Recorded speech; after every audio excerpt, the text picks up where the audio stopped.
Great, found it. Hi, it's Coffee Compiler Club here today to talk about compilers and or typed assembly and or what was going through Discord. The lack of support for fast new hardware in modern languages. And anything else comes around. I had people had simple questions left over from last week. We got a new person, Zalim. I'm going to ask you to give a 10-second intro as soon as you can confirm that your mic works. Can you hear me? Well, we'll come around to Zalim in a minute, maybe. He's a Kotlin guy, Kotlin engineer. I don't have any We set had agenda. one. We had one Kotlin engineer, maybe.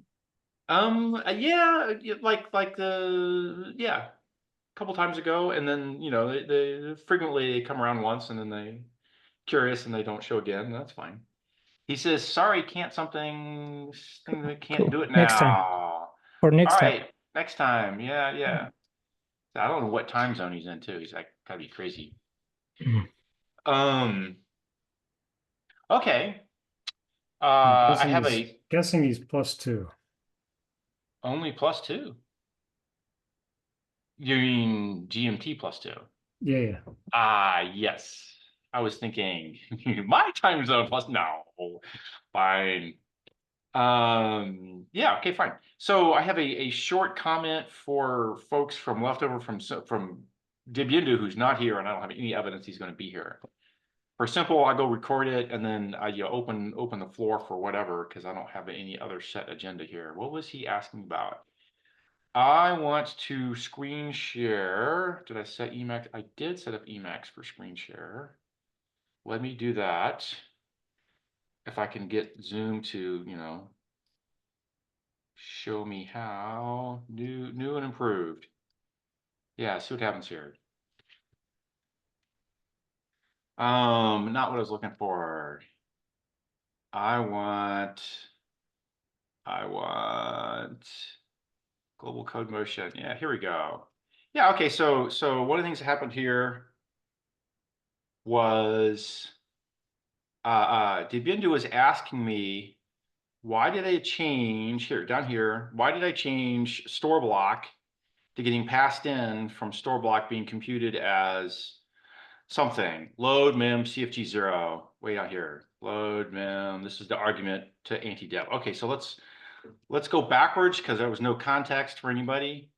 What's going on here? I'm in global code motion. I'm going scrolling up. Here it is, schedule late. So at the very top, global code motion. He says, fix up infinite loops, schedule early, schedule late.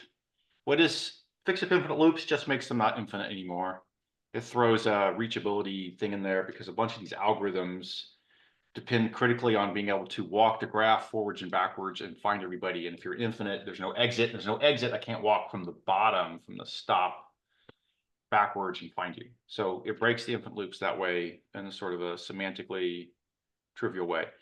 Schedule early, I'm not going to cover. It just says push all nodes up as far as they can go. Schedule late was weird because having pulled things down as far as they go, that's the late schedule. Then you get a range, and somewhere in the middle of range is you find the best place to put somebody. You have to deal with anti-dependencies because I've thrown away all the anti-dependencies as part of optimization. Now I have to add them back. And so there was a schedule late question, and I'm not going to cover all of what happens here. This is just a short version carrying on from last week. But there's a schedule late algorithm. The schedule late algorithm says a bunch of things about, hey, go walk people in a particular forward order and schedule them so that when I come to a node, all his uses have been scheduled. And he needs to find, get this right here, he's early, all his uses have been scheduled. He needs to find the least common ancestor, that's LCA, of his outputs, his uses. So his defs scheduled how early he could be. That was stored in slot 0, the control slot. He's been assigned a location early in the control flow graph. Now I find his least common ancestor of his uses, and that tells me how late in the control flow graph he can go. And if he's a load, he finds anti-deps. And after that's done, I walk the early to late and find the best location based on estimated block frequencies. So this little comment for Divindo is all about finding the anti-dependencies. So down to find anti-dependencies, what's that do? Well, the trick here is you're going to have a load op. He's got a memory input. The memory input somewhere up here as a definer of memory. He has consumers of that memory input. Some of them crush memory. The load has to happen before it gets crushed by the memory. That edge is missing. I'm going to add it. So if I have a defining of memory, a load consuming the memory, I have a store crushing the same memory. This store needs to have an edge to the load to force them in the right order. So that's the anti-deps. Do you have a picture of that? Kind of You know what? before and after you add it? Yeah. I do not, and it needs a picture badly. And this is the, you know, when I did the prior slide set, I'm trying to think, there's nothing useful to do here. I can pull up, you know what, now you've said that. Yep. Let me pull up a graph from running where here he lost his brain. Scheduler test. This guy is a good dude, probably to get a graph from.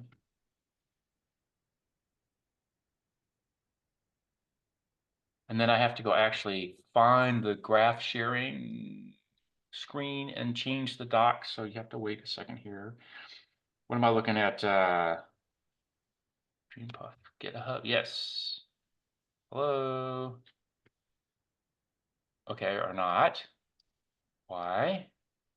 Online graph viz. There it is. There's that, but you guys don't see it. So let me find the share button. Stop share. There has to be a smarter way to do this. Share. Here's the not smart way to do this. I'll get it going and we'll come around to the smarter way. Okay, this is sort of a canonical case. Let me just do this with a region share, see if I can throw the source code up, because here's a graph. Where's the program? You can't hardly see it. No, that didn't highlight it either, damn it. And there's no accessibility options. All right, let me stop and do a region share. Clunky because, you know, they changed every possible button for things, and I have to go find them all again. Let me shrink this windows. These are like huge. 1 pixel. I have to grab 1 pixel out of 4,000 to shrink the window. Why? Zoom, do something sensible. Okay, so here's this guy. Let me go bring up this guy. Okay, so now Wasn't that the last example from the previous CCC?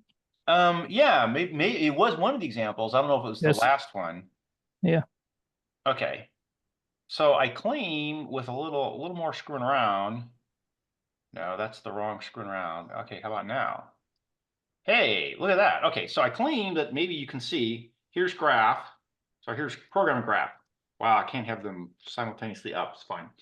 So the gist of the program here is that he says a load I equals v.f, conditionally stomp f, and then return I. So in the graph here, I have a bunch of 0 stores because I'm initializing to 0. There's a 2 store, so f.f equals is a store here of 2. That's because you see the store 2.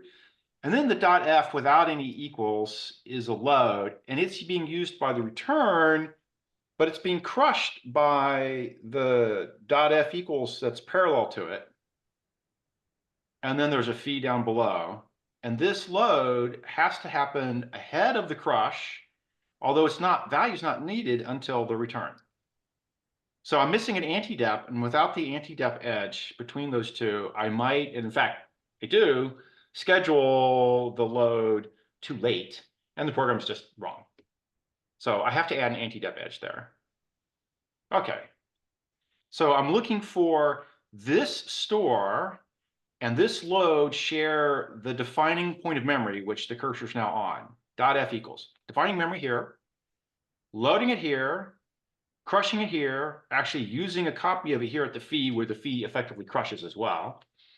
And I'm going to start from the load, go to his memory input, go to the outputs, find this store, this load, this fee, and discover I have a store, and the store is going to crush, and you put a depth edge in. Okay. That's the big picture of what we're trying to do. So here is walk the outputs. Load.mem.outputs. That is, go from the load, go to his memory input, go to their outputs, iterate over these 3 nodes. And in here, there's a store, and that's the one of interest. The fee will trigger something, but the store is the dominant one, and that's the one that matters. Call anti-depth. There's this funny loop ahead. The funny loop ahead walks the load's valid legal path on the immediate dominator chain and marks it. He colors that path. So let's look at this. So starting from the load's immediate dominator chain, well, he could be placed as late as the return. And oh gosh, I lost the reset button. Why, GraphViz, are you weird? And you can't even change, okay. Wow, he used to have a reset button. Well, everybody changed something here today. So he could be here. He can't be at the region because the region's like the head of a block, or he could be in the region return block if you like. He can't be left or right because then the load doesn't dominate the return, and then he can be up on the block where the if would be just ahead of the branch. So I really can have it 2 places, at the return region block, at the if start block. That's the 2 places I can be. And there's 2 side blocks, one where I store and one where I don't, that he can't really be. So I'm going to walk the media dominant chain and color both of these blocks. The return region block get colored and the if start block get colored, and what happens here now. So inside of here, when I walk these outputs, I call this anti-depth game. I pass him the load in question. I pass him where I put the store in case that's floated around, like the store has a bunch of options and he floated a particular place. I pass him the earliest place the store could go. And in general, the early place is not equal to the memory slot here.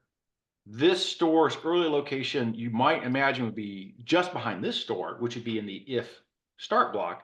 But sometimes your value input is pinned below some other control, and you can't hoist the store that high anyhow. In such cases, the store can never block the load because it just can't hoist up to where it can crush the load. So that's used as a cutout. And then the current least common ancestor, and I'll get a new least common ancestor where I force the load higher and higher. And then in some cases, if the load and the store are in the same block, I actually have to put an edge in and not just raise the LCA. And then add anti-depth has this code in it, which runs this loop. I'll go for a second. And Diminu's question was basically, I picked the store's current location, not the load's memory's location, because under some cases, they're different. And he was asking, why did that change happen? And because if you don't do it, you'll force the load above a store when it's not necessary. You'll limit your placement. So I'll walk through this really quick here. This just says, start from the store's current location, walking up to where I can't go any higher, couldn't go any higher with the store.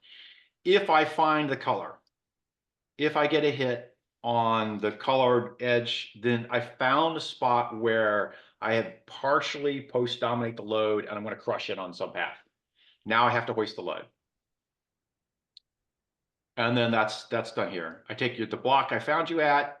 I force the least common ancestor of the load to include the store's location where he found the load along the load safe path. And then if you end up in the same block, then I'm going to add an actual edge and not just raise the load. And then that's what it was done. So he was asking why this change. You can look in the simple get diff and you'll see this line changes from one to the other.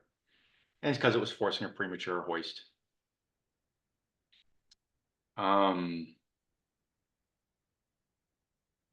This example, this is a reasonable one. This is what I was staring at earlier. I don't have the example where it forces a premature hoist handy. I can hunt for it, but take a while.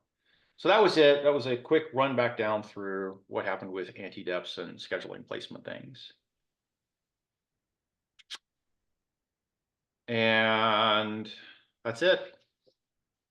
So that was for Dibyendu. He'll get to it when he gets to it. I have more changes. I'm looking at Zoom's GUI here. Wow, Zoom. What the hell? Okay. Since no one's saying anything, I assume everyone's brain's just fried. It's too early in the morning to do graph theory. I do a lot of graph theory. I've done it all my life. It's core part of compiler work. And that turns into a random minor rant. It will be more descriptive if we keep track where we are in the source code and what really we are trying to do. Yeah, well, I can, we can go back to that for a second. That's a good one. So Oh, I have to go back to share just exactly Yeah. what I was doing before it. And now I'll share again. See what happens here. mhm. Okay, it should be up. Okay, so this is the source code. Yeah, Here's my load. yeah, this is the load. That's the Okay. load in question. Mhm. Here's the conditional store. Mhm. Off to the right it goes. Let me move things around a little bit. Mhm. Okay, so not shown in the source code, but I'll write it here in a comment. Here's a Mhm. fee of pre-mem and post-store mem. Right? So I'm feeing memory. Which is what it's capturing. So pre Yeah, and that shows post. up in the graph. Okay. Mhm. So the issue is the loads, early locations where it's written in the source code, Mhm. ignoring the store, like if the store didn't exist, you could imagine the load being down here. Mhm. And this is the tension I'm fighting between. Yeah. Where does this load go? Yeah. I need an anti-dependence edge. So Mhm. I mark the block there where the load could go, the choice of load block. So I mark this block here as a load possible block. I mark this block here as a load possible. I don't mark either side of the if. So the if here has an empty block, that it shows up in the graph as Mhm. just a line. You cannot move the load there inside a if arc block. So Yeah, yes. that would be incorrect. That would So be incorrect because it wouldn't be available for the return I. Mhm. So Right, I get this, Technically, you could move it in, but you have to move it into both branches if you do, which is. I have to clone it. Yeah. Right. yeah. So during scheduling, I want to say optimize or create new code or change the semantics of the nodes I'm given. So I won't do that change now. If the optimizer didn't decide to clone and sync the load, then it didn't, and and the scheduler's not going to second guess that. Mm. Okay, there is a version of the scheduler which attempts to make things that are here's yes or partially used, split, clone down the partial use paths. Would it be, are there situations that it's beneficial to clone the load in both of the branches and eliminate that line? In the optimizer, he looks for the such things. If in particular he knows something about what the load's doing in the different arms. Like suppose there's another version of a load for whatever reason that wouldn't happen here. I don't know. I mean, it may not be. I go up with loads through two different fees because I can recognize a store. Like if the original program had been this, Mhm. and he says I is load from v.f. Well, on one path, I is known to be a 1. v.f is going to be 1. I would be 1. I would hoist it because I'd get a constant 1 on one arm and a load on the other. And it would take a load that was always executed to a load that was executed at halftime. Yeah, that may be enable in the constant where the f is constant, more optimizations, maybe. Well, this one looks for a store from a load. I'm sorry, this optimization where I push it up on either arm looks for the load is tight behind another store, and therefore the load gets eliminated. So the profit metric for that particular people is to say, on one of the arms, the load goes away. So I went from an always executing load to a sometimes executing load. That's direct profit. You win, take it. Okay. It doesn't have to be a constant. That's what I'm saying. I don't have to know that v.f is a constant. I know that I got rid of a load. Yeah, but in this case, the load happens no matter what. But So in no this case, matter what happens no matter what. Now I don't know if I have a profit. I don't know of a people reason to sync it here. Hmm. In well, here's Aaron also. We get people coming in here. I missed Yasser. And I can't find you, Yasser, because your name's funny spell. There it he's is. here. He's here. Yeah, I know, no. I'm on my list, which ought to be sorted up? some other way. I'm bad at binary search. It's fine. Yeah, so back to the question, I mean, the what was going on in that algorithm. I've marked the block here where the load could be, and I've marked the block where the load could be up here. And in this block up here, the load can't go very high because obviously he has conditional sets and things are happening. That's fine. And then I walk the store block. So I'm in the store block here, and I walk up to where the store could go. And the store could go up to the place where V is defined, which is way up here. Actually goes to the next memory writer, which is the new here writes the memory. And then he's like, I'm stuck behind that guy. That's because I don't have very few people optimizations about write memories, and we could use some more, but they haven't happened yet. Why it can go there? Because it's inside a branch which you cannot. Well, I could move it up if I could somehow only consume the value on the one branch. And you're correct, I can't do that. So it has to go back down. So the early location for the store, this is a funny thing about the scheduling algorithm. It works for memory by this kind of a backdoor thing that I'm trying to explain here. But there is a trick that it just happens to work, and it works for 25 years for everybody. It's all good. Which is?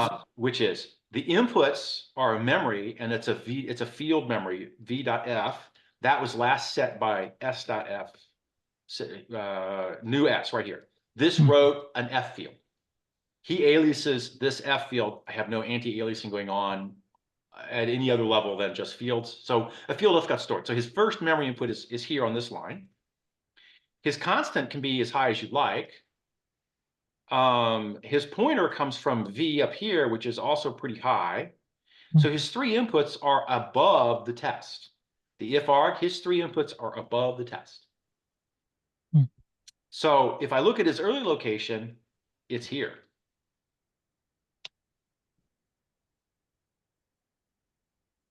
Now his late location is pinched up against the fee use. Here's the post-store mem fee use. That's his late location.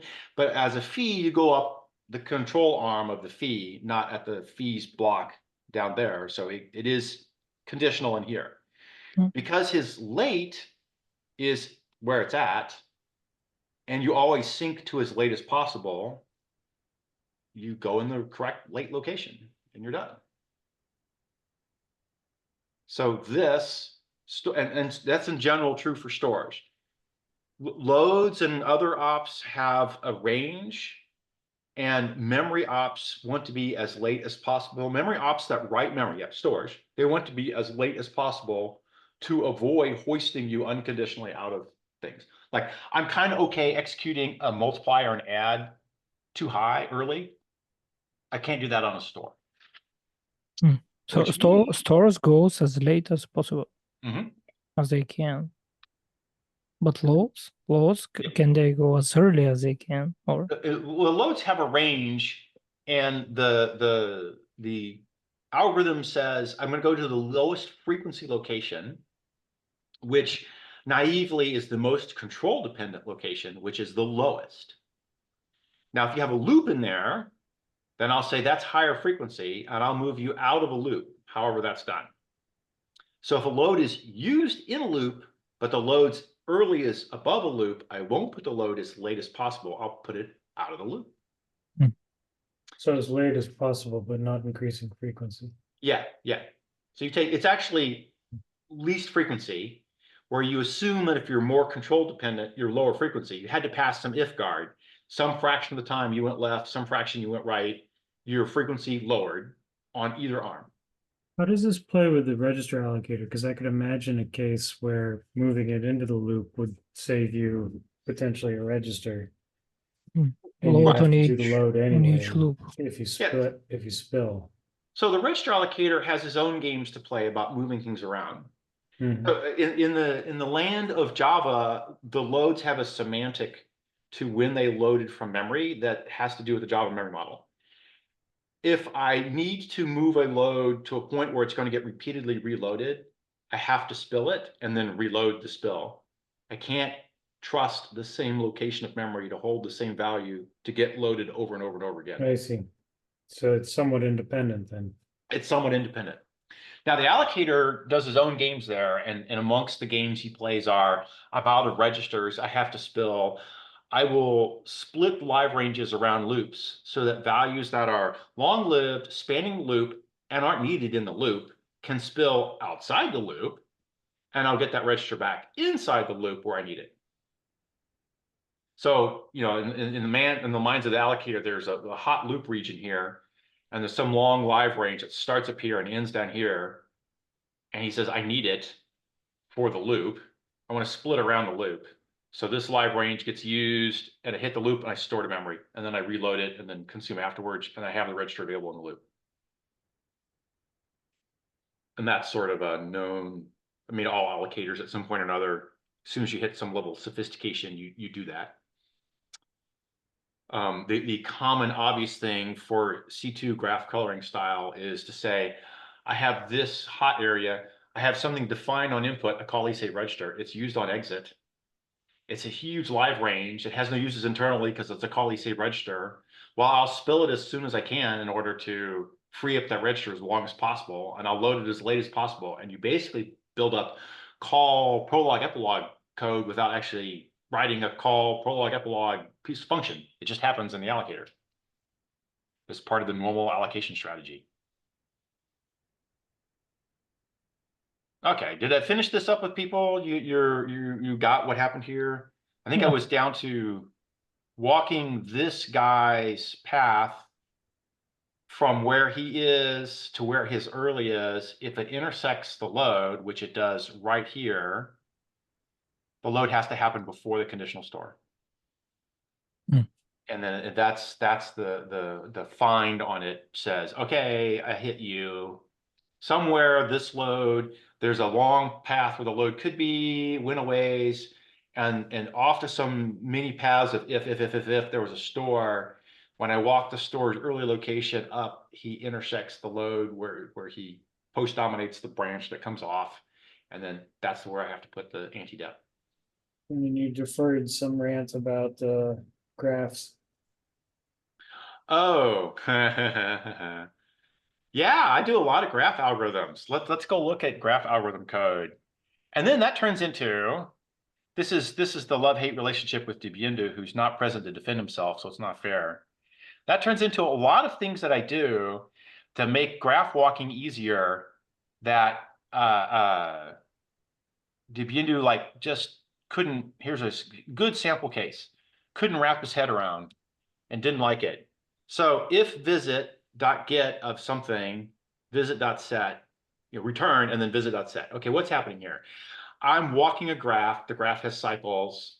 As soon as you have cycles, you have to have some bit somewhere that says, I've been there, done that. Don't go there again. Yep. Okay. Commonly, it's easy to do this with a bit set. You can put the bit in every node, except you don't have any way to find all the nodes and clear the bits for the next piece. So you just throw them in a bit set on the side. Fine. I write this code so often that in the AA, I just have a shortcut function for it, the exact same thing, called test and set, where I say if visit.tset of the node ID return. I don't have 2 lines of it.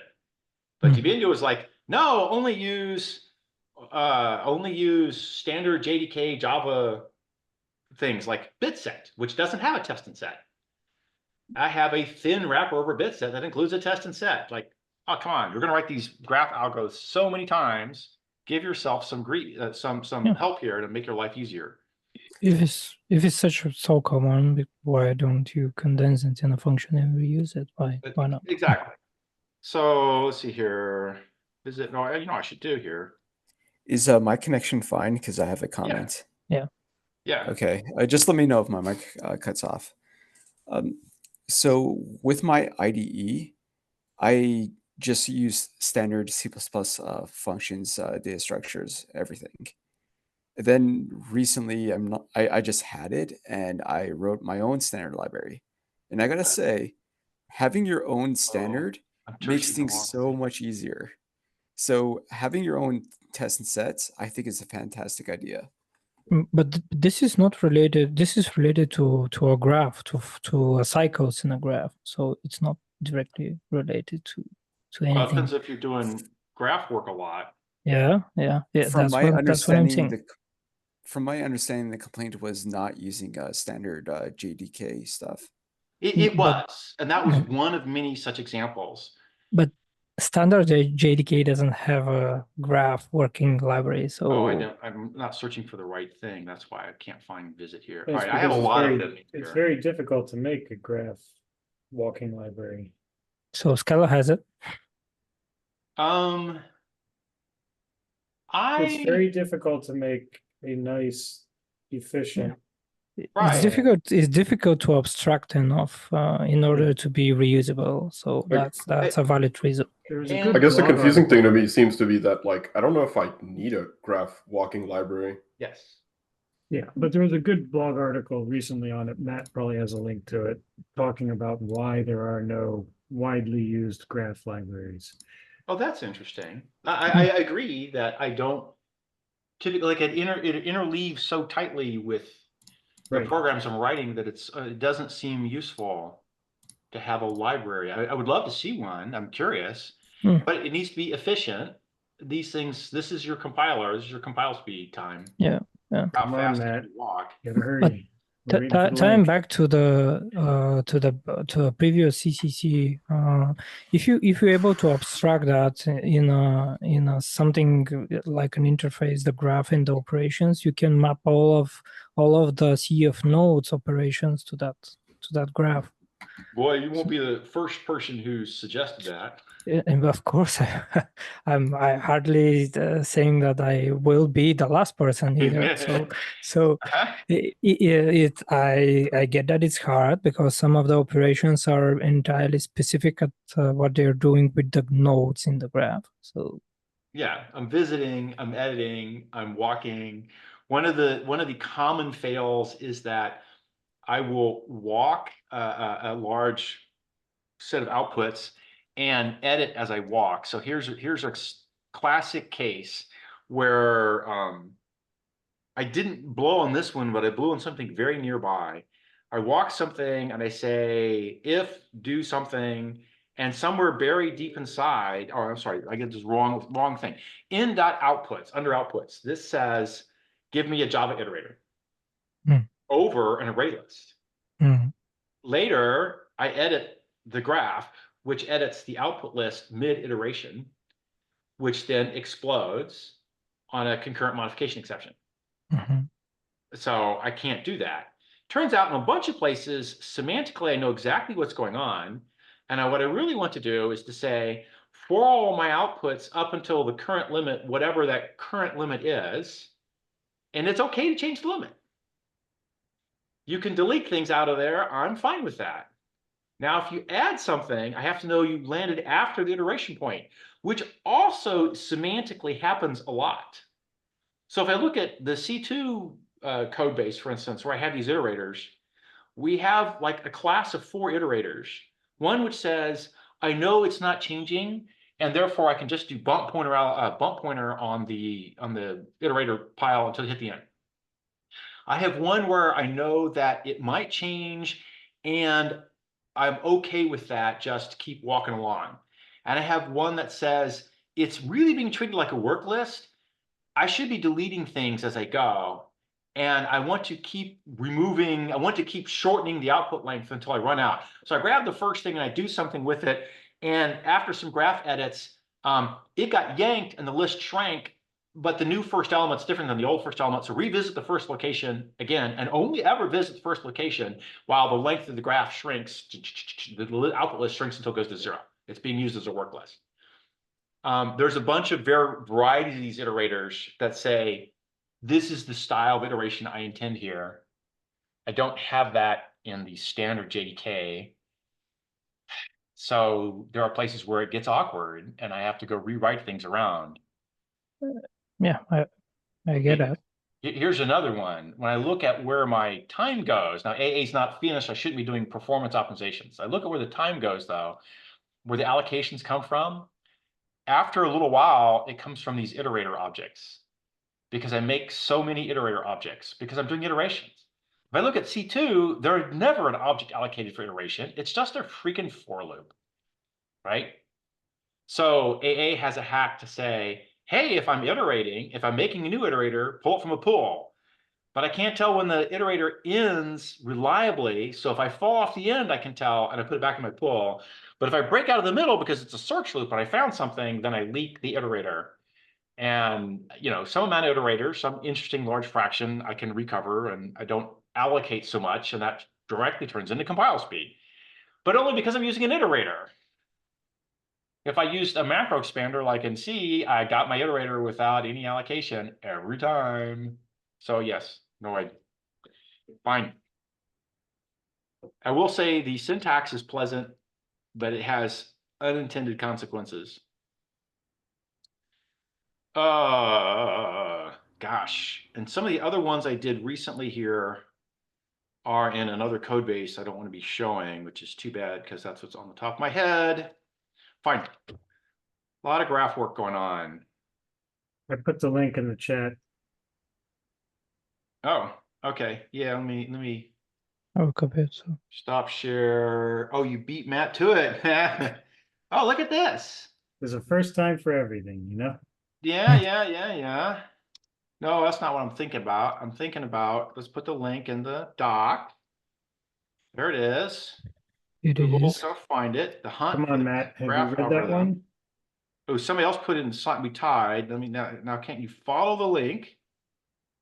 Replace the URL with the no, don't replace. Give me follow the link, Google. Redirect and redirect. Okay, now share again. No, you're not helping here. Zoom. What's this guy saying? Nodes and edges. Oh, yeah, all made with GraphViz. GraphViz works out okay. More and more graphs when I work. Graph algorithm inventors. I'm sorry. There are graph algorithms that have been invented in the last dozen years, but all the ones I use were invented 40 years ago. The other one I use is Union Find. Too many design choices. Most of the That's graph cool. algorithms I invent, someone else later tells me were already invented decades ago. Absolutely. And there's some good theory on them. And if you understand the good theory, it makes your life a lot easier and how you It always bothers me when people steal my invention and then create a time machine and go back in time just to claim that they did it Yes, first. exactly. Like if they were really clever, they'd just point out that they created a time machine, right? Yeah. Because that's more impressive. This is the big one. Performance is important. Yeah, yep. All right. Done. This is a good paper for somebody else to read offline later. But yes. Yeah, it's a lot of common sense, but I actually liked the article. So. No, yeah. I mean, I've seen graph libraries I've used once or twice, attempted to use, and the disconnect between what I want and the level of abstraction supplied is just too far, too great. And I'm just like, no, go away. Yeah, because you can make a generic graph library and then it's 1 kilobyte per node. And you're like, no, I wanted it to be 8 bytes, right? Exactly. All right, it's not 8, but it's under a cache line. You know what I'm saying, though? Like to make things generic, truly generic and widely reusable. Yes. I mean, it blows them up in size. It blows them up. Yeah. And complexity. Yeah. When can I do this shortcut? Is that guaranteed, or is that because we tended to use pointers and references and things rather than genericness and structs? Well, just making data, like, I guess one way to describe it is that just making data observable and like easy to deal with in like the generic sense is going to cut you out of a bunch of like specializations you might have. So for instance, my user list store for like a sea of nodes, my user list actually store an index on the node because I can take an address and pack it into 48 bits and then stick a 16-bit index at the end of it. And like I'm pointer tagging there, but like you can't get away with that in Java because Java needs to see a pointer as like a 64-bit value with whatever it needs. Yeah. So I played with C2 data compression on the nodes a bunch. And the earlier versions were 16-bit indices into an array. And the set of defs is always fixed by the node type. And it's generally a small constant. So those were inlined in the node object directly.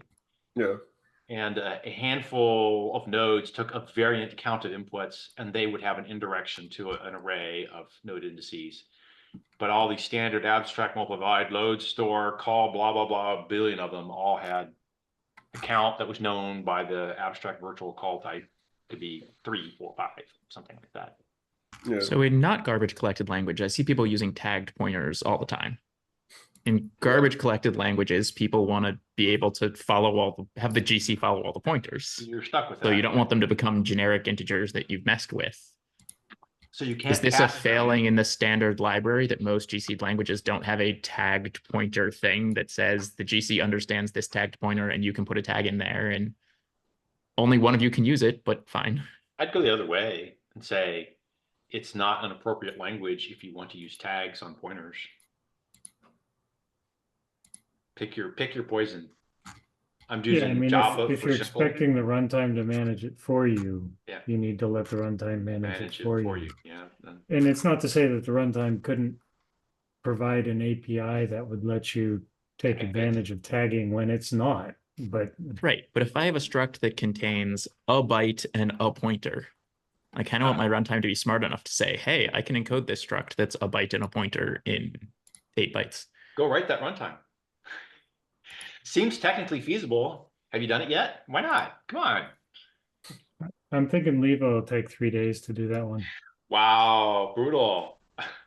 Leva, you'll Right. get so much grief for that comment, man. I was waiting for that comment to happen. I saw that. Cameron. At least we're Cameron will- becoming consistent. Yeah, Cameron will remind you to the rest of your life. So The to rest of this- your days. Wait till he makes a mistake, Cameron. You make a mistake, Cameron, and he will be after you. I don't wait. I just make mistakes regularly, so I don't Oh, I have to see. So accrue it's all all that. good. All right, fine. So you can hit me any day because Yeah, I'm there's plenty always of making grist mistakes. in that mill. The bed of needles defense. If you make enough mistakes, people don't remember any particular one of them. Wow. That's useful. Did you have to bring up last night? Jeez. All right. Where are we Back at to here? compilers. Compilers, graph theories, why graph libraries suck. So you Sort of couldn't a- abstract. Oh, go ahead, You yes. can't keep costs and abstractions together. You get one or the other. I mean, I'm not claiming you must, but that seems to be the current state of the world. It's Yeah, difficult. I'd imagine if you make enough concessions, you can make a graph library. But at that point, I just wouldn't call it a graph library because graph is just like graph is too generic of a term. But you could say like, oh, I've got this library that deals with these kinds of graphs. Like for instance, I don't know if I'm doing graph coloring, I've got like a huge bit matrix or something. Like Yeah. I could have a library for that, and then I could have a library for like like a directed graphs with like pointers or something. Yeah, I was but- just thinking in the register allocator, I typically run 2 more different shapes of graphs. Yeah. There's the adjacency list version and there's the bit set bit vector version. So this is all the mutable version iteration and These are modification. all, What well, about- the yeah. adjacency list does a thing for doing high performance graph coloring.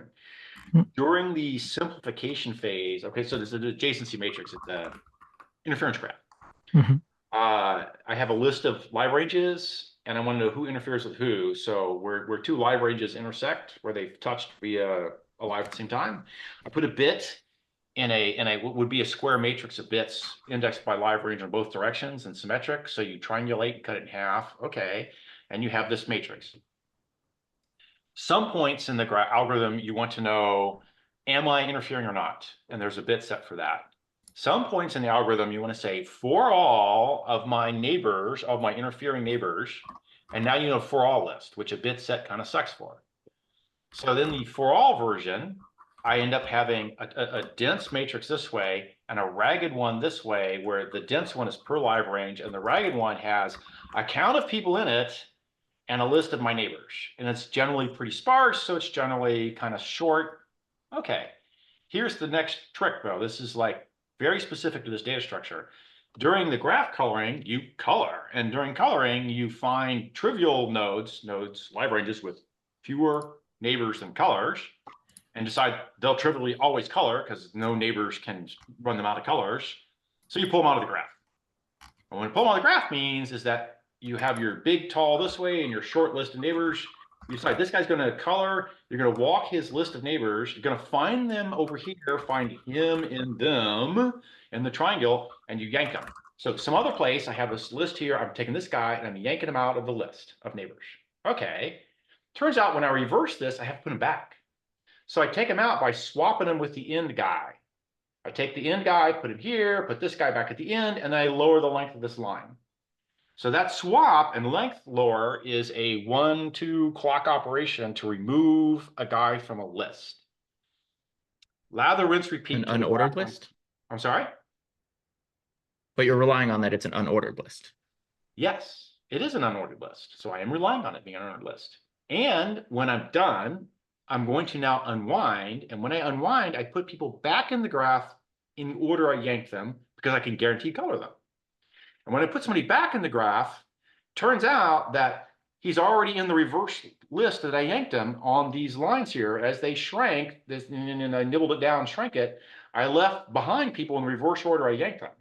So when I re-inflate this graph, I bump this pointer, and everybody I bump in is the guy who's now coloring. And that's how I reinsert. It's just a plus plus operation.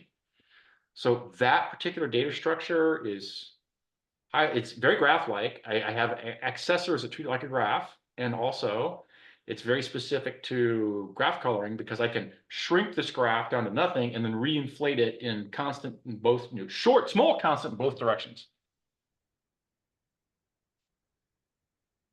So, how now, brown cow, Mr. Graph Library? But it still sounds like something that would be a useful data structure to have in a generic graph library. You'd have to say in my graph library, I have the following kinds of data structures of libraries. I have the bit sets in all directions. I have adjacency lists. I have nodes and pointers because they're sparse. Yeah, I think it would smell like the C++ standard library. Here is a bunch of data structures and tools. Okay. I hope you pick the right one, because if you pick the wrong hammer, you're going to be putting in a screw with a hammer and it's going to go badly. And you, for each one of them, you give a cost model for doing various things. It costs you 1 bit and 1 clock or 2 clocks to go ask, did I hit or not? It costs you length of number of people to walk the live current set, even if you only have 1 neighbor, it's length of bit set to walk it. Yeah, maybe. You're saying the library says, here's a similar API for a dozen implementations. They all have different cost models. Pick the API pretty much, and there's Matt saying boost. Yeah, I was thinking there was a thing out there. Yeah, throw that in the doc, please. But yeah, maybe. I don't know. I claim shrinking a graph and reinflating it in the reverse of shrinkage sounds very specific to graph coloring, but maybe. But a lot of the issues I have with not a good generic way to walk a graph? it's certainly a weird one. You do have to love the first comment. How to build the Boost Graph library. Don't. Okay. Oh, I see that there. I thought this was just Boost as a general thing, but there's a Boost graph library. Yeah, it's a header only library. It's a header only library? Yeah.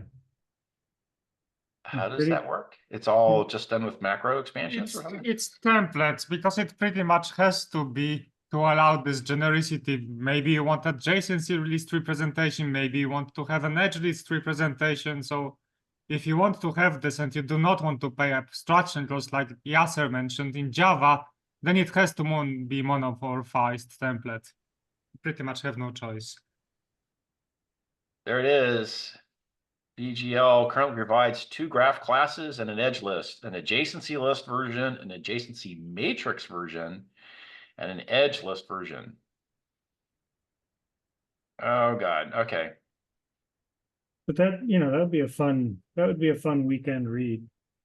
It'd be like, okay, let me try to use this in one of my actual projects. And how long would it take me to come up with the correct set of templatizations to get what I'm getting right now and sort of easy to read, obvious code? And then let me find all the performance bugs where I didn't understand and they didn't understand and we mismatched. Yeah, okay. So maybe somebody's making an effort. Well, of course, people made an effort. This won't be the first effort on graph libraries. Maybe it's a good one. I don't know. Never used it. Ouch. Yeah, I've the been case pretty I could see pleasantly being surprised like with- good. Yeah, the answer first. Yeah, the case I could see being good in terms of like graph modification stuff is just going to be, I've got some language like Lisp or something that has like fancy macros, and then you just specialize all of your graph modification tools for that. Levo put that comment in the doc. The comment. Oh, right. Yeah.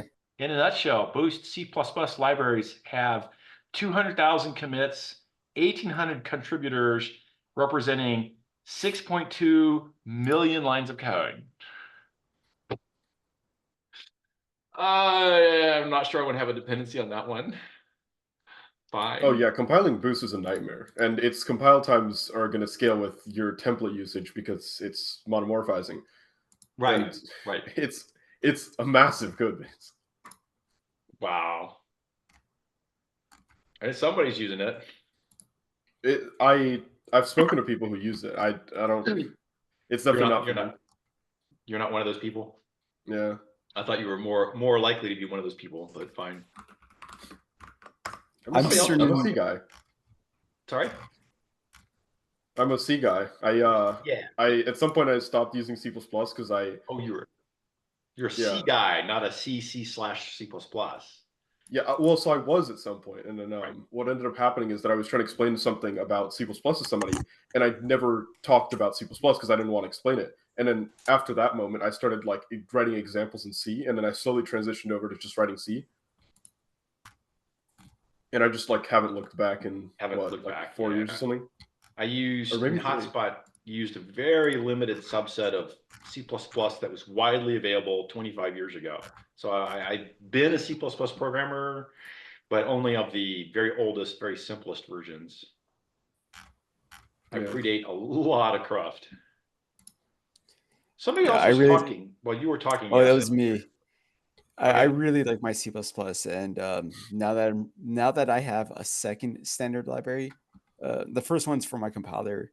It's very specific to that. But now that I have a second standard library, it's making my code a lot nicer to read and errors a lot harder to have.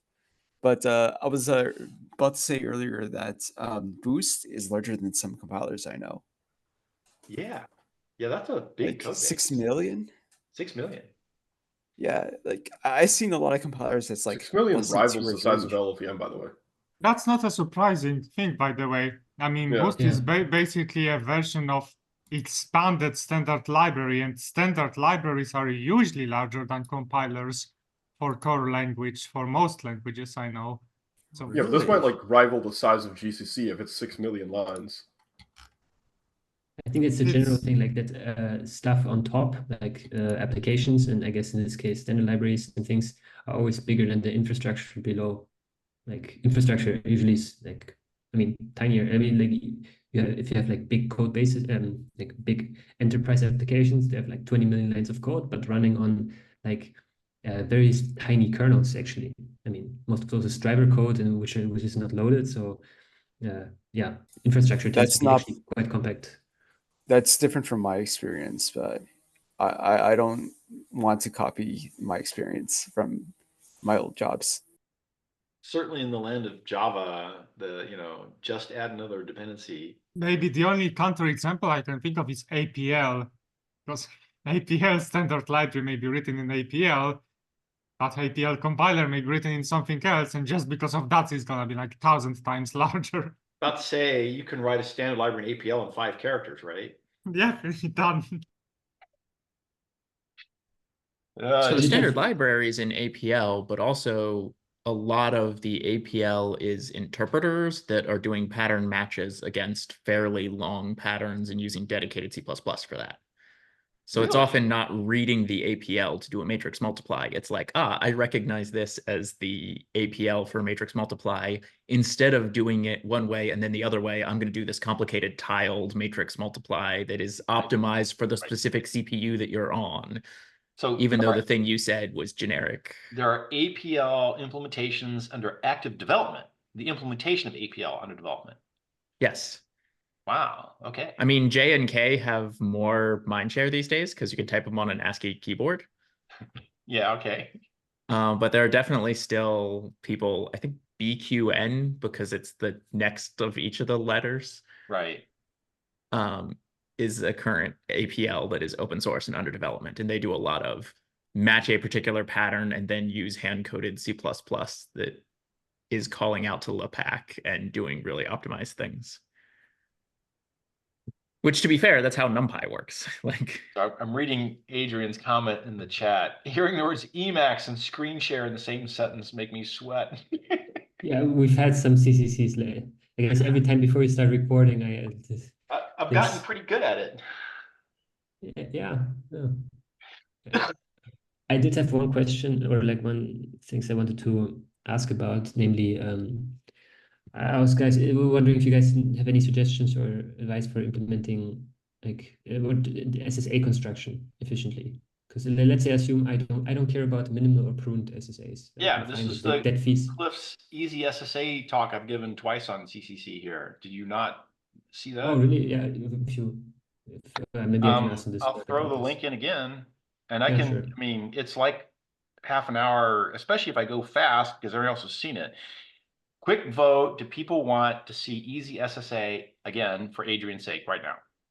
Yeah. Oh no, don't do that. I can just take a look at it. also Okay. on the YouTube channel, we should make a playlist that's just, Yeah, maybe. Right. here is best of Sea of Nodes, if what you want is just to watch the things that help you implement Sea of Nodes.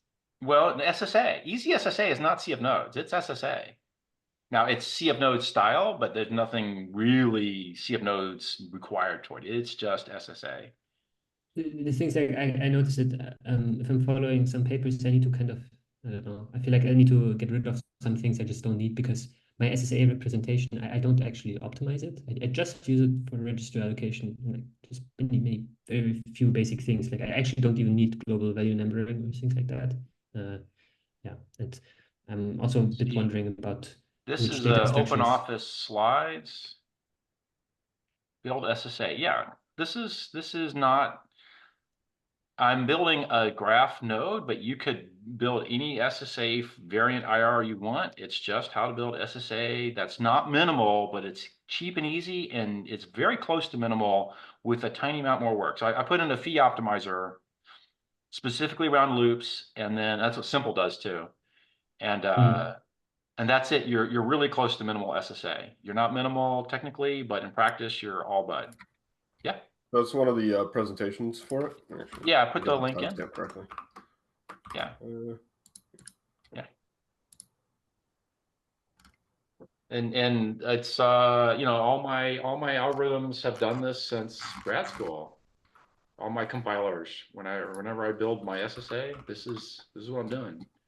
This is what Simple does. You parse some text and you put some nodes out. You parse some text, you put some nodes out. And you're in SSA form now.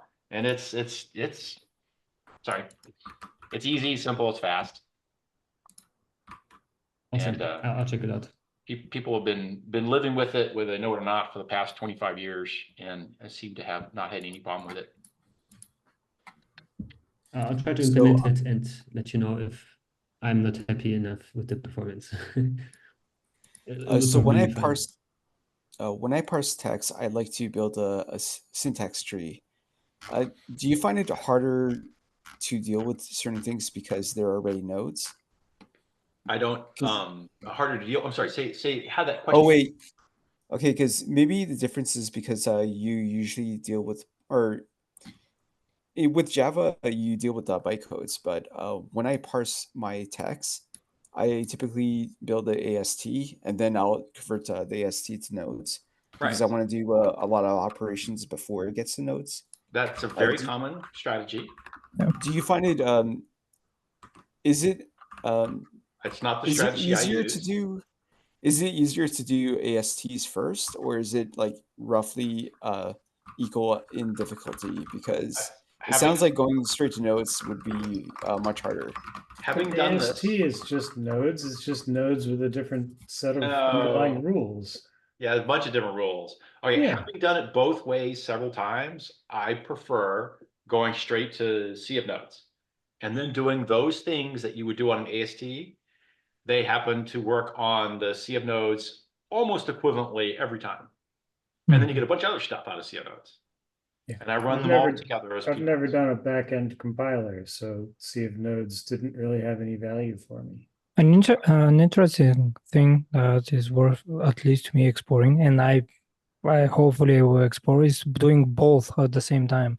Keep a pointer to an AST, and inside it keep a pointer to the SSA, to the CF nodes. That would be interesting because you have a source information as the form. There's As no easy mapping. Now I do the source thing, you but parse there's them. no But tree. while you parse them, you parse both. You Yes. parse the both Yes. structures.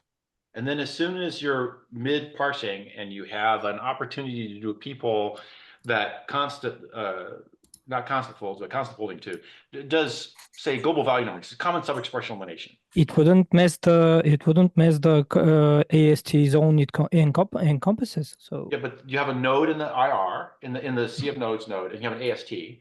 Mhm. This one node in the IR implements two different places in the AST because it's a common sub-expression.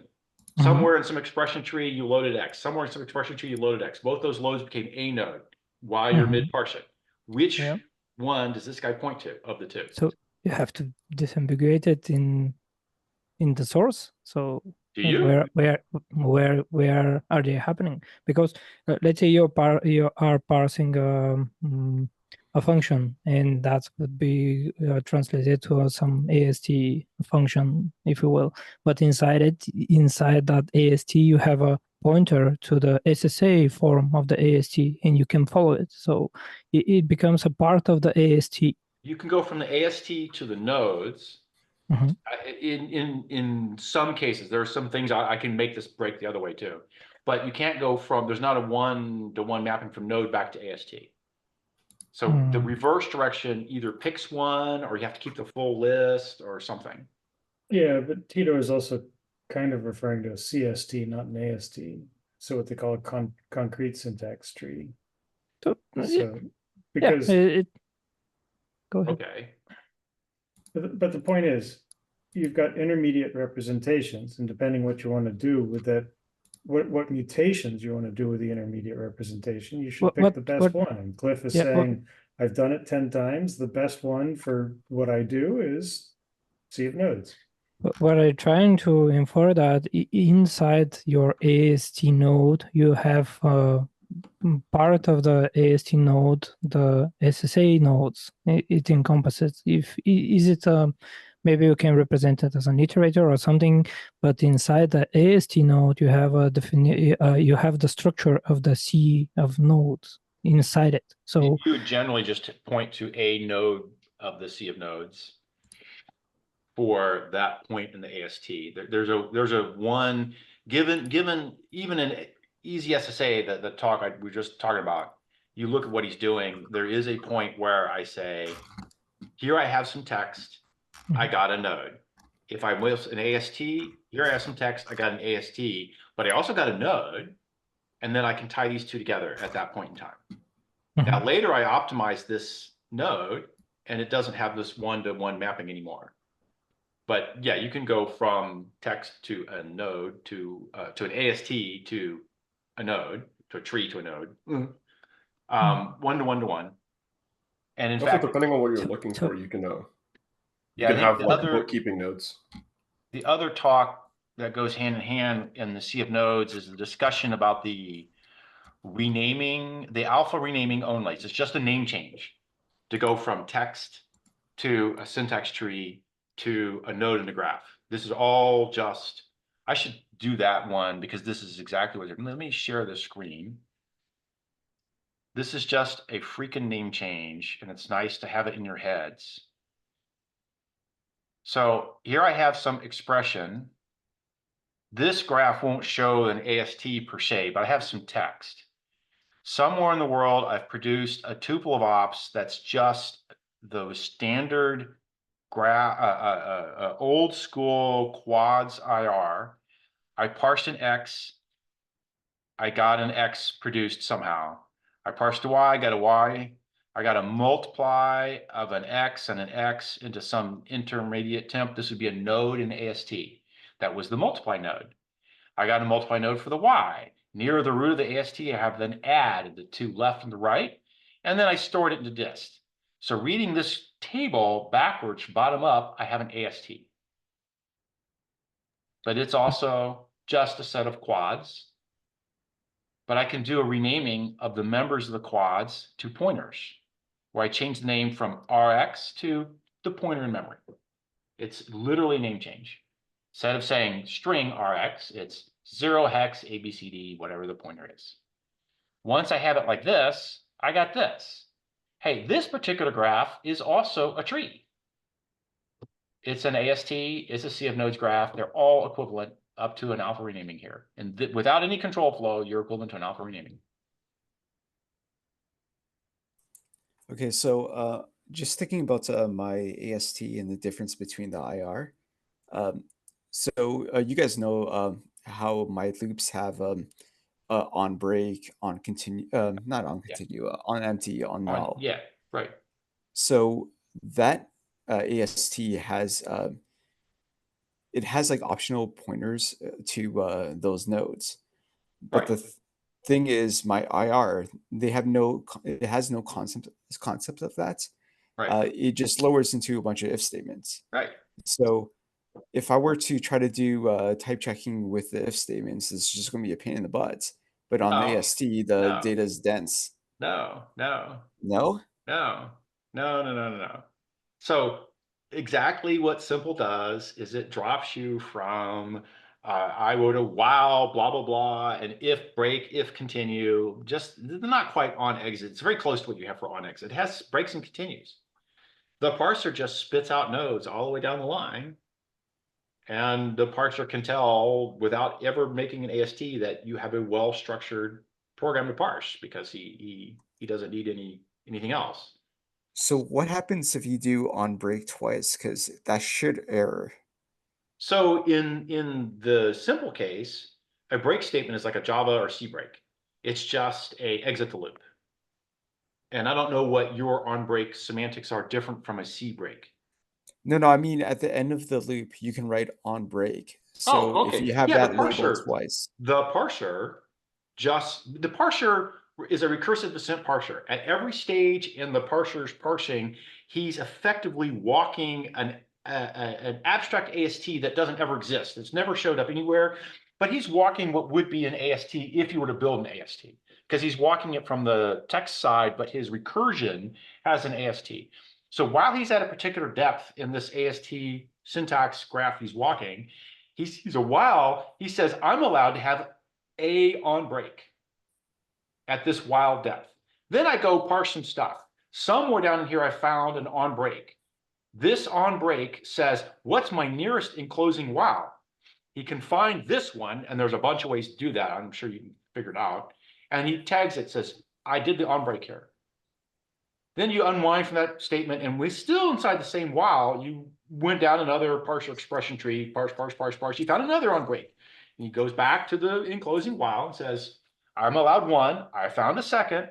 This has nothing to do with the IR you're building. This is you checking the validity of your syntax in the grammar, syntax grammar in the parser. Has nothing to do with the IR. That actually makes perfect sense. Yay! Now I've got to think about why I did it this way and if it's going to be easy to change. Yeah. See, one of the fun things about doing these things a couple different ways is it kind of opens your head up to like what you could do, what the possibilities are. I have certainly had things where people in the past said, you know, here, Cliff, we built one already and it did an AST and the AST had some checking on it, and that's fine. And then as I went longer and longer in life, I realized more and more, these all structure things are all like just within an alpha renaming, they're all the same. So I built a concrete AST that I can walk a second time. If I can fuse the walking loops into a single loop, then I can have a concrete AST maybe that I walked once but did all the work in one pass. Well, since I'm doing the pass while I'm building the AST, why don't I not actually build the AST, just do the work? And then I have an abstract mental model that I've built an AST during the parse, but I never actually built an AST. There's no memory being consumed. But all the work I would do on that AST is done while I'm building it. And then I'm done. And I don't need it anymore because I did it in one pass. And I actually never built an AST. But actually, the process is the same when you're building the SSAOC of nodes directly. It recognizes some certain syntactic structures and made the IR you are concerned with to capture the semantics. If I say break freestanding and simple without an enclosing while, he goes back and looks for the enclosing while and fails to find it. So, and the parser then reports, hey, I got a break without a while. It's still parsing, but it's not producing the AST. It's producing something that is more amendable to optimization. And what I tried to say, you maybe can capture both from the syntax. You capture the AST and inside it the CF nodes. So maybe. So one of the details that came up the last time this topic came up, because at some point I was talking about it in the what's it called in the Discord. It's not just that it captures optimizations; it also captures a bunch of analysis stuff, which means that we don't have to like sort of BS our way through certain static analysis. So during the discussion, one of the cases that came up was like, oh, what if you typo like a for loop? It was like you want to use your AST to like do like spell checking to make sure that like the for loop like actually looks like, if the for loop looks like, you know, for int I equals 0, blah, blah, blah, and let's say you typoed one of the variables, you might say to the user, hey, this looks like a typo or something. If you do that based off of spelling on an AST or something, you're not actually capturing the data flow. So like you don't have that clear of an image of it. But like if you are staring at like, oh, this loop just is not affine bound or something, it's like it was supposed to be, it wasn't. That's like a thing that you can say with SSA because, well, it's data flow. Yeah. That's like all of the static analysis data flow questions that people usually cheat their way through with like ASTs, or they'll switch over to a different IR for. You no longer have to do that. You got it already. So one of the things in my AST is when you check an array for the size, it'll mark it. And I think I can do that recursively. Yeah, I do recursively, but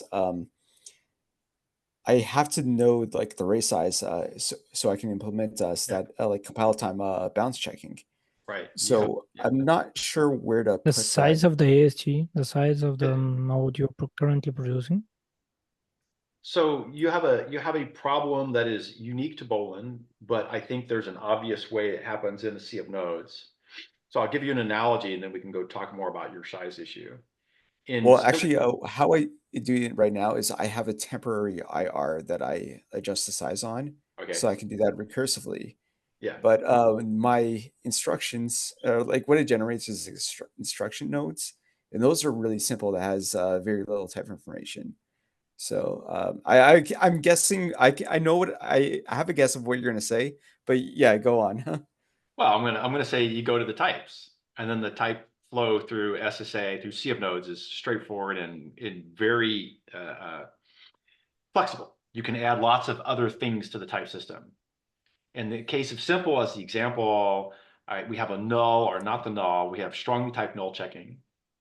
And we can't tell that at parse time because of loops, whether or not we'll find a null in some paths or not. And if you declared not allowed a null and you did or didn't test for it or however this goes, it'll show up in the standard type analysis that happens as part of the bottom-up p-polls for CF nodes. It just, while he's iterating over things, he'll discover that he's got a value that's known to be a nullable pointer being used by a loader or store. And that will be tagged as an error until the analysis sharpens to where it's no longer. And at the end of the p-polls, we go and ask the question, did all these pointers sharpen? And if they did, we're good. And if they did not, we have an error message for you. And in your case, I would claim something very similar. I have a pointer that I have checked for size or not, or have an access that I've checked for size or I haven't. And where is the check and how is the check done? And then there's some extra things that have to happen, but array sizes as symbolic values that you've checked or not, or a known extension that you can go add to the type system. This is the Futhark guys are doing this in a more aggressive Hindley Milner style, but it's the same kind of thing. Do you happen to know their compile speed? Oh, it's miserable, but that's not their goal. Okay. I thought it was going to be fast if they were doing it this way. Huh. No, their goal is to let you write loop for tranny, whatever heavy loop codes where you have known compile time correct loop bounds, but the loop bounds are symbolic, so they can be they don't have to be constants like 100 or 1,000 or whatever, but they know that I can copy from loop A to loop B without a runtime check. I know that A and B are the same size. In the land of C2, I range check you, and I make that check pretty cheap. You get one check for the copy from A to B. So one out of however long A and B are, and that's pretty cheap, so I don't care. But they were like, no, we're gonna have none. We're gonna say, we know that you are proven to be this size. And they can handle a bunch of different kinds of array logic. I mean, they've been at it a while and they've gotten some results that are interesting, but they're doing symbolic algebra on array sizes.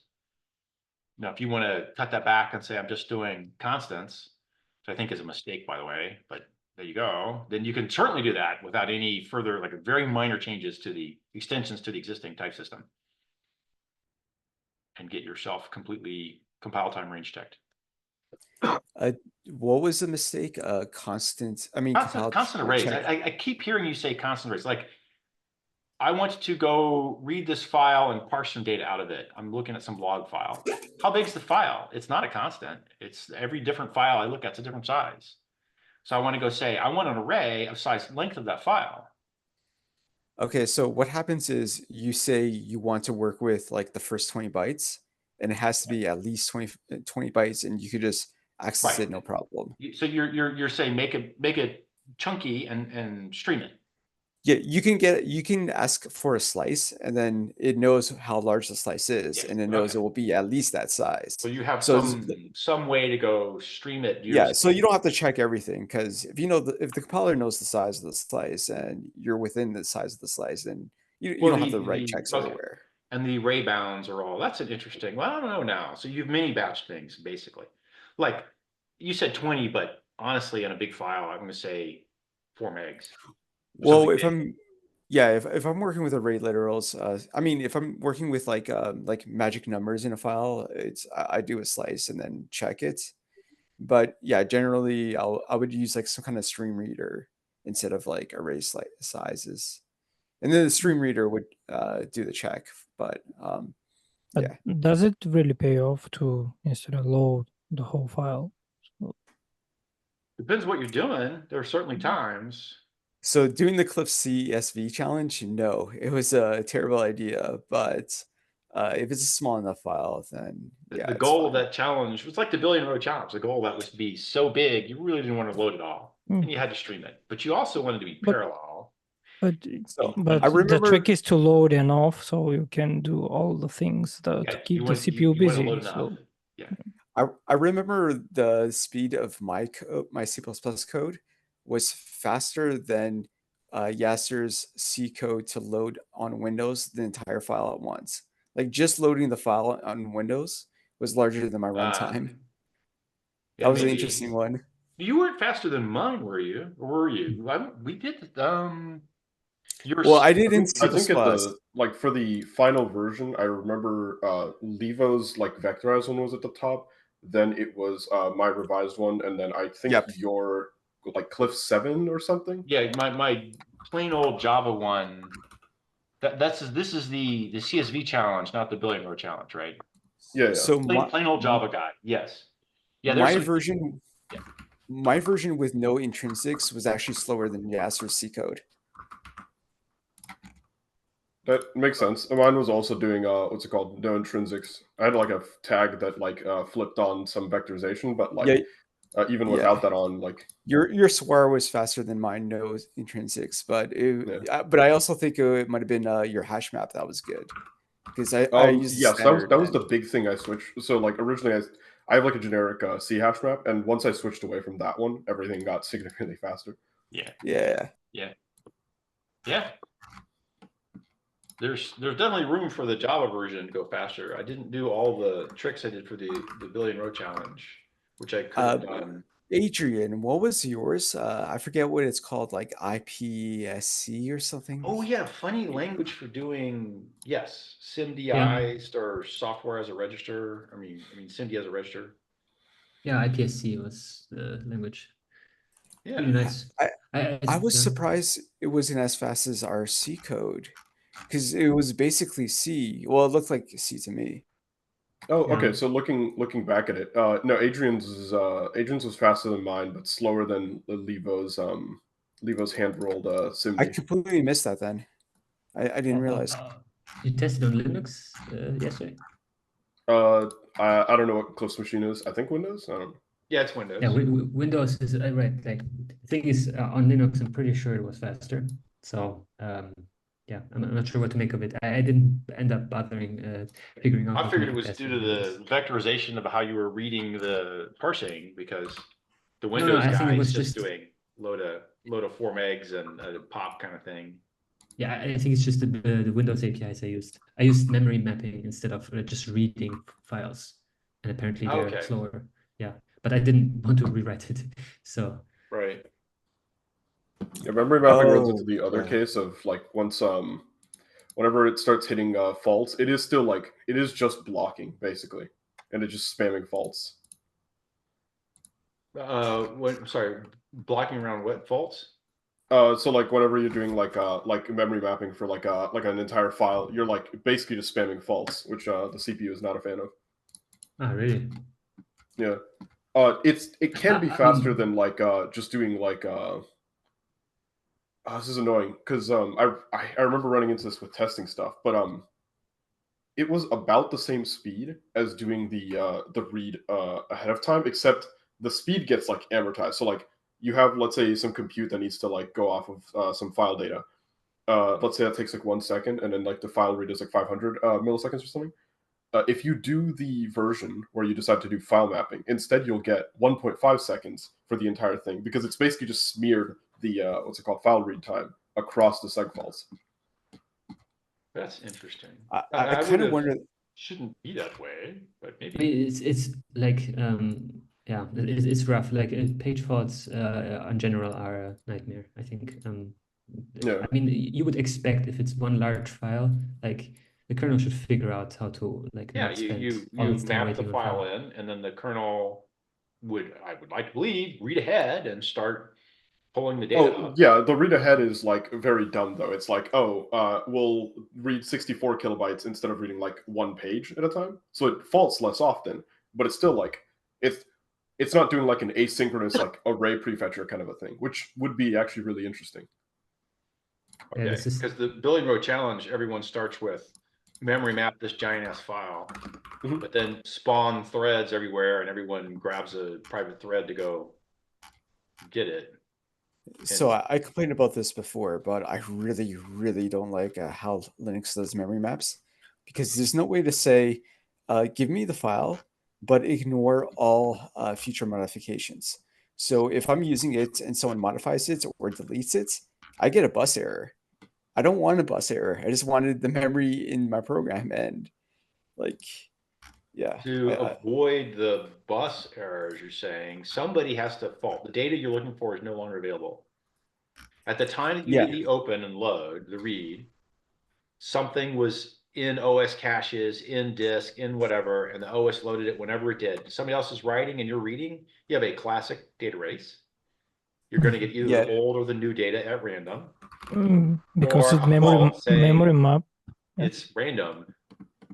Memory map So that- essentially provides a view for that memory. So how can you avoid that?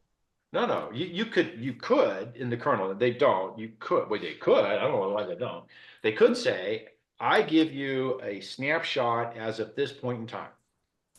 And if it someone, modifies, that yeah. data is no longer available, and I fault you, and I say, you're doing a read, somebody else is doing a write, you get random garbage, either the old or the new. Instead of that, I'm going to give you a fault. Like, your three choices are, you got the old data, you got the new data.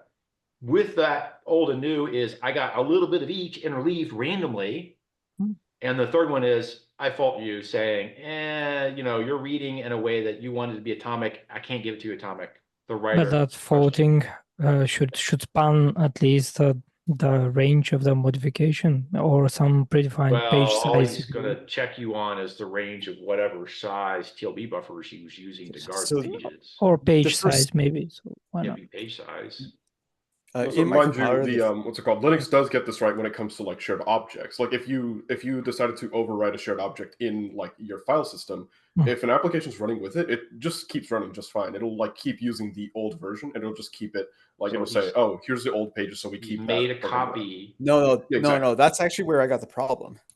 So Oh, the really? first time I ran into it was in my compiler. I was trying to figure out what was wrong with the parsing, and Okay. I was I loaded the file I was actually editing. So when I made the changes in my VS Code, I would save it, and then when I step, the data would just be off by a few like characters. So I would have a space in the middle of a variable, and it would just make no sense. And then I just like realized, oh, it's actually overwriting the file, which overwrites it in memory, and that just completely just like broke my how is debugging. So I switched from a memory map into a read, and then I just had no more problems with like me changing the file and corrupting hits in memory, because that was so bizarre. I was like, welcome to concurrent programming 101. You got to So share it data doesn't structure. keep the old stuff. Just clarifying, because Yeah. I've run into this before where like it does seem to have that behavior. So maybe it's like finicky, I guess. And the other thing that annoyed me was I was reading the man pages before I did this. It says if you modify the file, if you modify it in memory, it'll keep the modification. It does until you overwrite the file, and then the overwriting the file will overwrite your memory again. So Right. it's just like, why did you tell me you'll like do a copy on write if you're just going to write over it anyway? Like, it's so annoying. You have to go ask for that. No way that the API to be usable here wants to be something different. But the API as it stands is, you wrote and you wrote. Well, one of you at random won, and you read and one of you at random got one of the other, or who knows. The same as Java with no volatile on shared memory. The readers and writers can interleave any way they like, and anyone gets any random one of the values that any writer wrote. And that's a really hard way to program, because you get a lot of random data. Yeah. Is there a difference between depending on whether you're using a different file system, like a journaling file system or something? Does that affect any of this stuff? No, this is about people doing, what semantics do you want out of memory map files? The general thing that people go for is, it's bulk shared and read only, except write append and read only otherwise. New stuff is written in bulk and everyone else just reads. As soon as you have two writers and the OS has said, I've got a page that I've mapped to some physical memory, and I have a reader on this page that I've done his TLB mappings for, and I have a writer on this page that I've done his TLB mappings for. If the reader reads ahead of the writer and then the writer writes, then the reader reads again. The reader gets the old, gets the new, gets randomly one or the other, gets to the hardware's memory model, which varies whether you're versions of x86 and whether I would just think that the characteristics of this would change depending on your file system, and if you could potentially be working under a file system which could provide sanity in such cases. You could have a file system that did something different. Yes. We're talking about the Linux one. Yeah, but Okay, Linux so isn't clarification for the one, Linux one. is there? If you modify, you were saying something. Go ahead. No, Or I was yes, or, just yes or I was go. just going to say that there's lots of Linux file systems. Like there isn't just Yeah. the file system. Whatever the default one that I Yeah. think people were trying to run the 1 billion row challenge on. So Right. yes Okay, or so go. semantics wise, with the overwriting, if you overwrite as in like you take the existing file and you modify it, that will like corrupt a file map.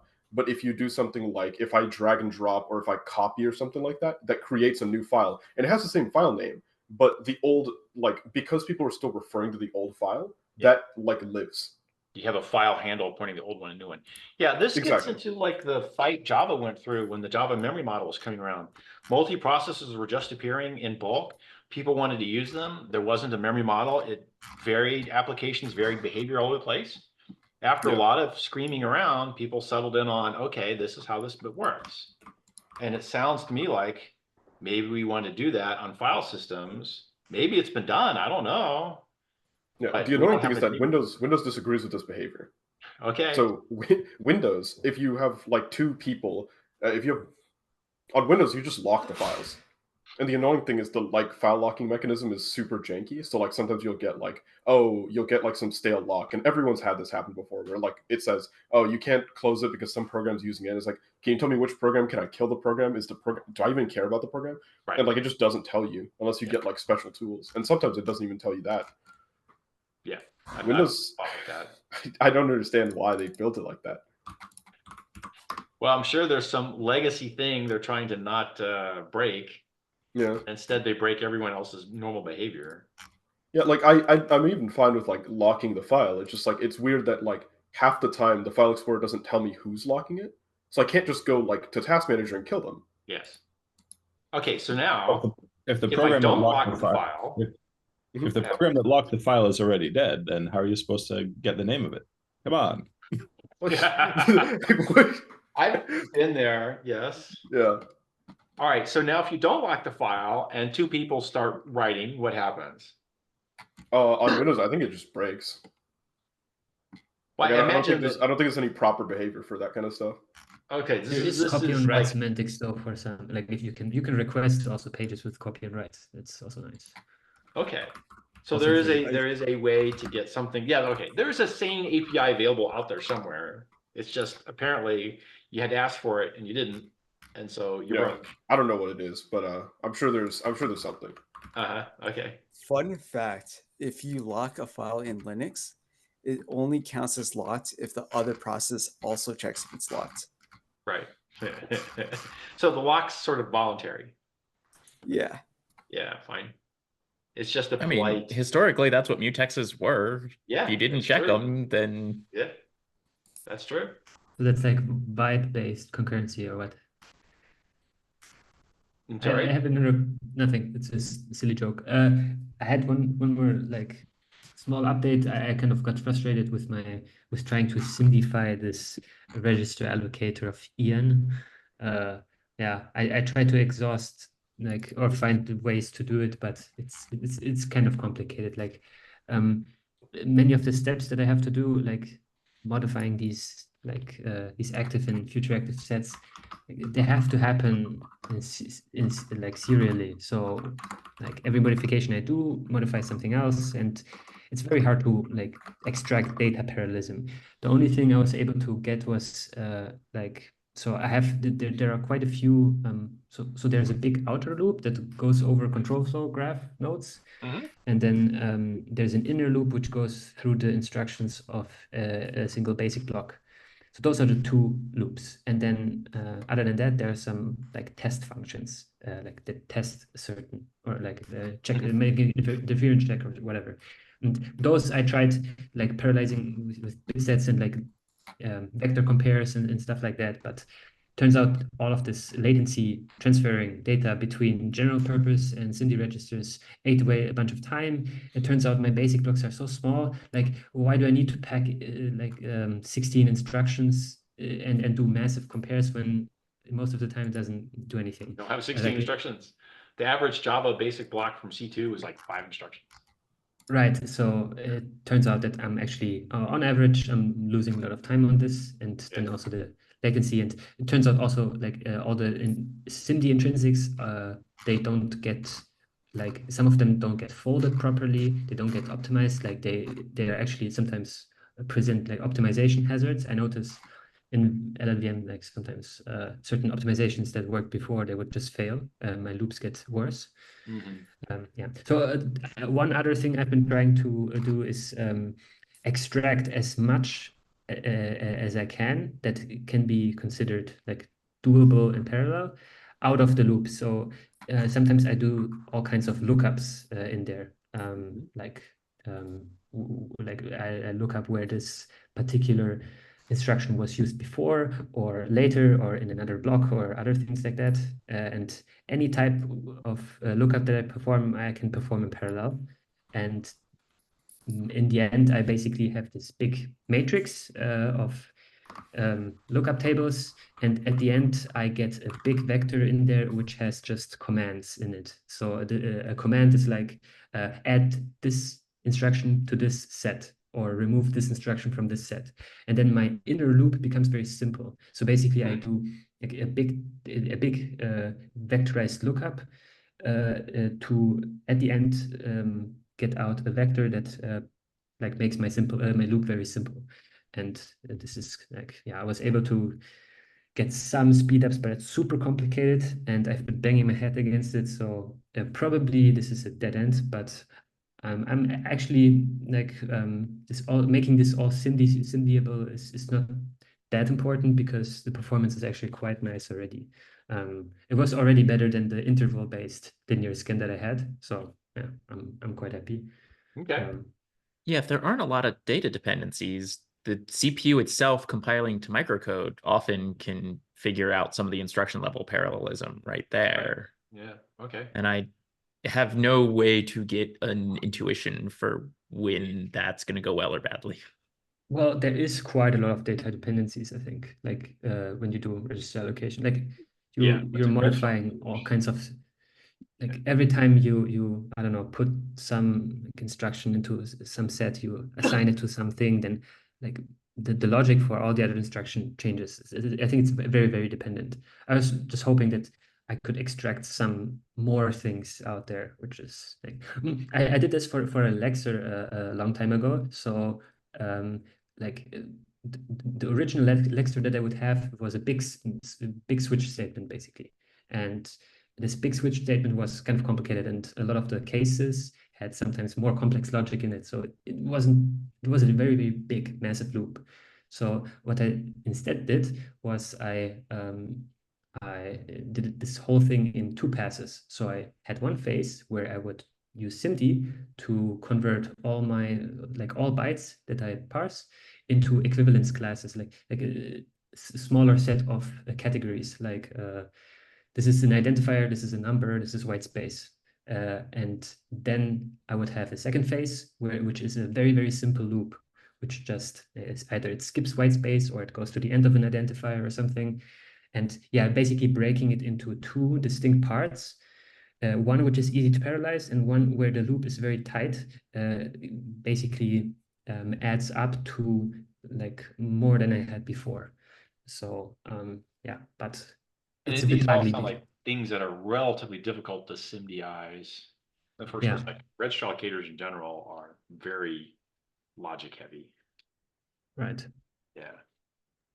I'm not surprised that the Lexer gets more out of it because these days it's not uncommon to find an identifier that's more than 16 characters long. So the ability to check not just 8 characters at a time for have you found the end of the identifier yet?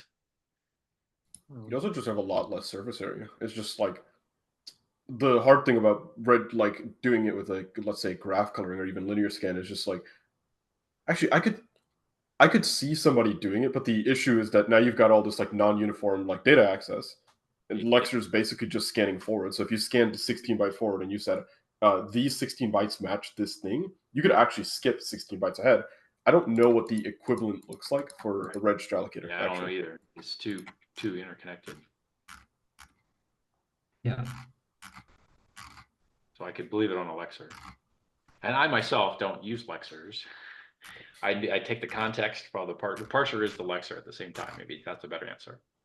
given the context the parser has, I already know what token I is allowed and valid to be next. That's what I'm looking for. But if identifier comes up, yeah, I can, or skipping white space comes up, I could put in a SIMD-mizing, skip the white space to find the non-white space. It's not a terrible answer for big block comments, honestly.